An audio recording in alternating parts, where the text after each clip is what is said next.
Hi friends, ఈరోజు ఓట్స్తో దోశ ఎలా చేయాలో చూద్దాము. ఫస్ట్ ఓట్స్ ఒక కప్పు తీసుకుందామండి. ఒక కప్పు ఓట్స్ మిక్సీ బౌల్లో వేసేయాలి. 3/4 కప్పు రైస్ ఫ్లోర్ కూడా వేసేసాము మిక్సీ బౌల్లో. తర్వాత 1/4 కప్పు సూజీ రవ్వ అంటే బొంబాయి రవ్వ కూడా వేసేసి మిక్సీ పట్టేయాలి మెత్తగా. అదే కప్పుతో పెరుగు లేకపోతే మజ్జిగ ఉన్నా కానీ వేసేసేయండి దాని పిండిలో వేసేసి.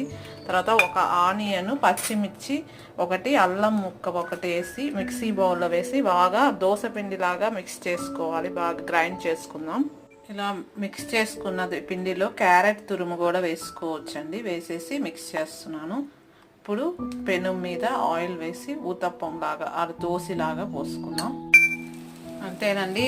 ఇట్లా దోశ పోసేసుకొని కొంచెం ఆయిల్ వేసి చేస్తే హెల్తీగా ఉండే ఓట్స్ దోశ రెడీ అండి. ఇది వెయిట్ లాస్కి, డైట్లో ఉండే వాళ్ళకి చాలా యూజ్ అవుతుంది. ట్రై